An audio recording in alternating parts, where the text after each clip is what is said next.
पसंद की शादी पर कानूनी चाराजोई ना किया करें, बुरी बात है। जब बच्चों की खास उम्र हो जाए तो वो अपने फैसले खुद करते हैं। चीफ जस्टिस के पसंद की शादी के केस की समाअत के दौरान रिमार्क्स। अदालत ने लड़की को शौहर के साथ जाने की इजाजत दे दी। चीफ जस्टिस ने वालिद से कहा कि आपकी बेटी ने बयान दिया है कि उसने अपनी मर्जी से शादी की है, ऐसे इश्यूज अदालत में नहीं लाने चाहिए। लड़की के वालिद ने इस्तदा की, अदालत मेरी बात तो सुन ले। चीफ जस्टिस ने कहा कि हम अगर आपको सुनेंगे तो फिर हम कुछ और भी करेंगे जो हम नहीं चाहते।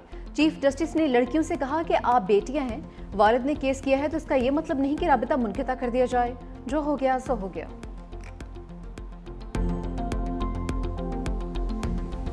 टैक्स फ्रॉड में मुलविस ताजरों की गिरफ्तारी के कानून में नरमी। एफबीआर के मुताबिक मुलविस अफराद की रजिस्ट्रेशन मुअत्तल और ब्लैक लिस्ट किया जाएगा। सहूलतकार अफसर या अमला भी जद में आएगा। टैक्स फ्रॉड में मुलविस ताजरों की गिरफ्तारी से पहले मुशावरत लाजमी करार।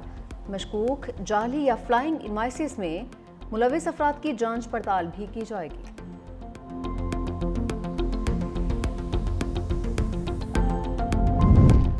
मुल्क भर के बिजली सार्फिन के लिए अच्छी खबर। नापरा ने समाही एडजस्टमेंट में बिजली ₹1.89 फी यूनिट सस्ती करने की मंजूरी दे दी। फैसला वफाकी हुकूमत को भेज दिया। कमी अप्रैल ता जून की समाही एडजस्टमेंट में मंजूर की गई है। इतलाक अगस्त से अक्टूबर 3 माह के लिए होगा। बिजली की कीमत में कमी का इतलाक की इलेक्ट्रिक समेत तमाम डिस्को सार्फिन पर होगा।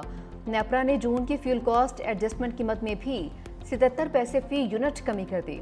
इतलाक अगस्त के बिलों में होगा।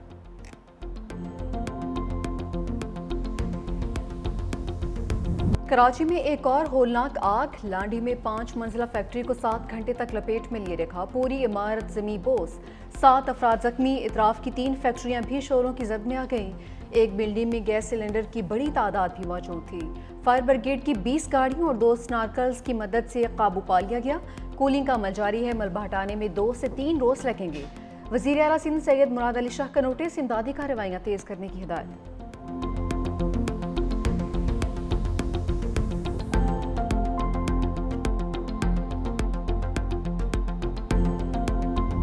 फैक्ट्री में इमरजेंसी दरवाजे थे, ना ही कोई एग्जिट। आग ने इंतजामिया की संगीन गफलत को भी बेनकाब कर दिया। आसपास की फैक्ट्रियों में यही सूरत हाल। आग से बचने के लिए वर्कर्स खंभों से लटक कर नीचे उतर रहे। शहर में बार बार आग लगने के वाकयात, लेकिन हिफाजती इंतजामात के लिए कोई प्लान मौजूद नहीं।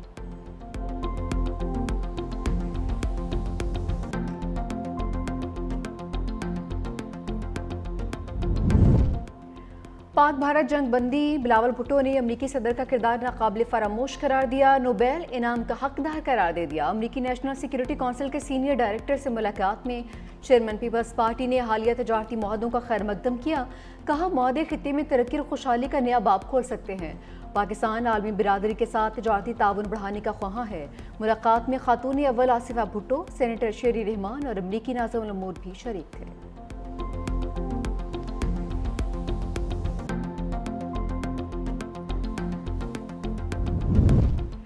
9 मई में सजा और नाअहली। तहरीक इंसाफ ने ज़िमनी इंतखाबात में मैदान खाली छोड़ने का फैसला कर लिया। रहनुमाओं का कागजात नामजदगी वापस लेने की हिदायत कर दी। ज़रा के मुताबिक PTI मियां अजहर के इंतकाल से खाली नशिस्त NA 129 में इंतखाब लड़ेगी। इलेक्शन कमीशन ने कागजात नामजदगी जमा करवाने वाले उम्मीदवारों की बोरी फहरिस्त जारी कर दी। 27 उम्मीदवारों ने कागजात नामजदगी जमा करवाए। NA 129 लाहौर में ज़िमनी इलेक्शन 18 सितंबर को होगा।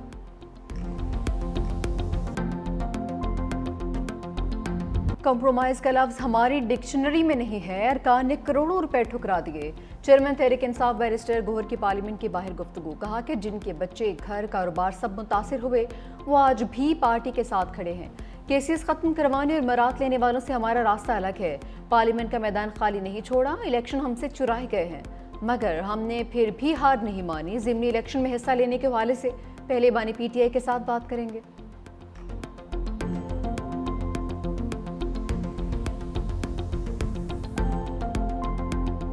भारत पर ट्रंप के टैरिफ अटैक। राफेल तैयारों की तरह मुंबई स्टॉक मार्केट भी मुंह के बल जा गिरी। अरबों रुपए गर्क होने से सरमायाकारों ने सर पकड़ लिए। अमेरिका के साथ तजारती जंग की वजह से सिर्फ अगस्त में 1500 के करीब पॉइंट्स की कमी रिकॉर्ड हो चुकी। पाकिस्तान से पिटने के बाद नरेंद्र मोदी दुनिया भर की तरह अपने मुल्क में भी रुस्वा। ऑपोजिशन लीडर राहुल गांधी ने एक बार फिर लफ्जी कटहरे में खड़ा कर दिया। मोदी को कमजोर वजीर आजम और मुल्क के लिए खतरनाक करार दिया। बोले वो अमरीकी सदर का नाम तक नहीं लेते। भारत को सख्त इक्तिसादी दबाव का सामना।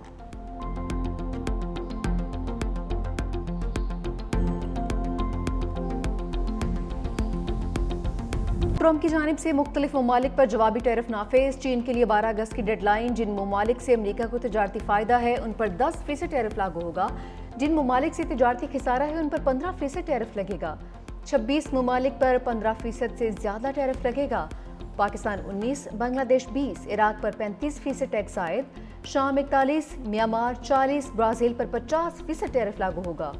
स्विट्ज़रलैंड 39, कनाडा 35, तुर्की 15, जनूबी अफ्रीका 30% टैरिफ देगा। अमरीका के इत्तेहादी इसराइल पर 15% टैरिफ लगाया गया है।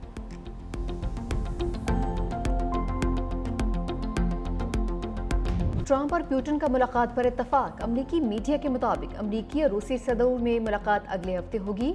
तैयारियां शुरू कर दी गई। रूसी तर्जुमान के मुताबिक ट्रंप और पुतिन में मुलाकात की जगह पर भी इत्तफाक कर लिया गया है।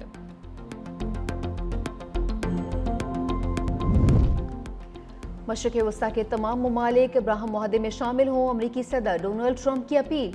कहा ईरान की जौहरी सलाहियत खत्म हो गई। डोनाल्ड ट्रंप का नई मरदमशुमारी में गैर मुल्कियों को शुमार न करने का ऐलान।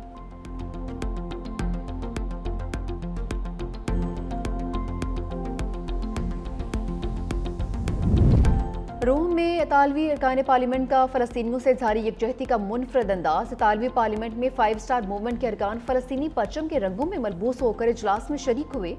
अरकान का कहना था कि आज परचम नहीं लहराया क्योंकि आप परचम छीन लेंगे, लेकिन हमने अपने जिस्म पर सजा लिया है।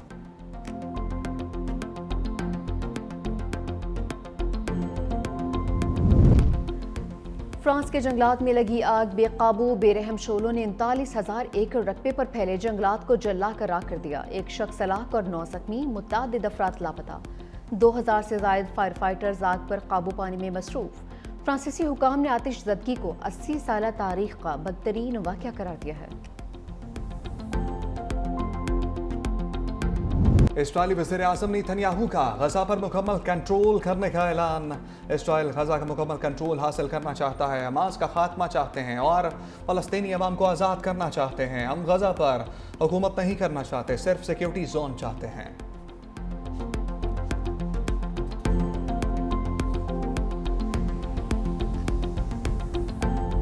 गजा में ग़ज़ाई क़ल्लत से फ़लस्तीनियों की मौत का सिलसिला जारी। मज़ीद 4 अफराद भूख से दम तोड़ गए। मरने वालों में 2 साला बच्ची भी शामिल।